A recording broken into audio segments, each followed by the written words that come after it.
May mga taong ayaw pauwiin si dating Congressman Zoldico.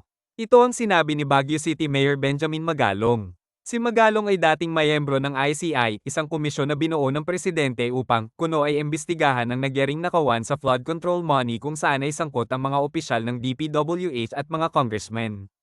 Ayon kay Magalong, isa si Congressman Martin Romualdez sa mga ayaw pauwiin si Zoldico.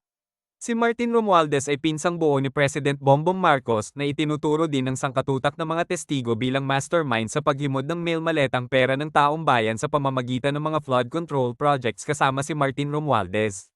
Bakit nga ba ayaw pauwiin ng mga kasalukuyang nakaupong mga opisyal ngayon sa palasyo at kongreso si Zoldico? Si Zoldico ay dating chairman ng House Committee on Appropriations. In short, siya ang itinalaga ng Noy House Speaker Martin Romualdez bilang tagapagbantay sa kaban ng bayan. Kasalukuyang itinuturo ni Zoldico si Martin Romualdez na siyang House Speaker noong nangyari ang malawakang nakawan na ito at ang presidente ng Pilipinas na si Bongbong Marcos bilang siyang pinagdalhan ng mali-maletang pera galing sa mga pondong ito. Ito ay pinatutunayan ng marami pang mga testigo kasama na ang 18 dating mga sundalo na naging gwardiya ni Zoldico. Kasama din dito ang nauna ng tumistigo na si Orly Guteza na dating ring sundalo at bodyguard ni Zoldico. Nabanggit din ng ilang mga contractor katulad ni Curly Discaya na bukang bibig daw ng mga opisyal ng DPWH na ang kickback na aabot sa 25% sa mga proyekto ay para kay Martin Romualdez. So bakit nga ba ayaw pauwiin ng mga kasalukuyang nakaupo ngayon si Zoldico? Si Zoldi ang isa sa mga pinakamabigat na testigo sa malawakang nakawan na ito sa kaban ng bayan. Dahil siya ang nangangasiwa noon bilang chairman ng appropriations sa pagmamaneho, pagsusuri at pag-aproba sa budget ng Pilipinas. Ito ang pinakamakapangyarihang komite sa Kamara de Representante. Katuwang ni Zoldico si Martin Romualdez sa pamamahala ng pambansang budget na ito. Kaya close o malapit na magkaibigan ng dalawa noon bago pumutok ang iskandalong ito kung saan nagsimula ng magtraidor sa isa't isa ang dalawa. So bakit nga ba ayaw nila ng pauwiin si Zoldico sa bansa?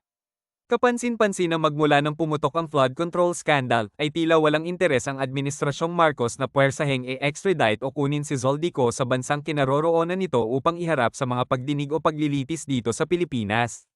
Ayon kay Mayor Magalong, ay isa si Congressman Martin Romualdez at ang magkaalyado nito sa ayaw pauwiin sa bansa si Zoldico.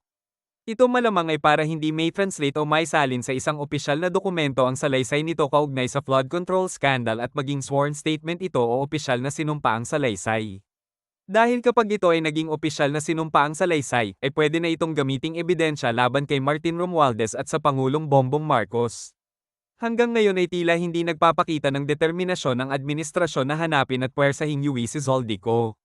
Ni kumpirmahin man lang ang kinaroroonan nito ilang buwan na ang nakalilipas matapos pumutok ang iskandalong ito, ay hindi man lang nila makumpirma ang lokasyon nito. Gayong may kapangyarihan naman ang ating gobyerno na makipag-negotiate sa mga kaibigang bansa para kunin o ibigay ang isang tao alang-alang sa hustisya, tulad na lang ng pagbigay nila sa dating Presidente Digong Duterte sa ICC, kahit wala itong jurisdiksyon sa bansa natin, ay nagawa nila ng paraan. Kaya hindi maiiwasan na lalong isipin ng mga Pilipino na baka may kinalaman nga ang Presidente Marcos at pinsan nitong Martin Romualdez sa paghakot ng pera ng taong bayan dahil wala silang ginagawang pagsisikap na puwersahing dalhin sa bansa ang isang malaking testigo sa iskandalong ito.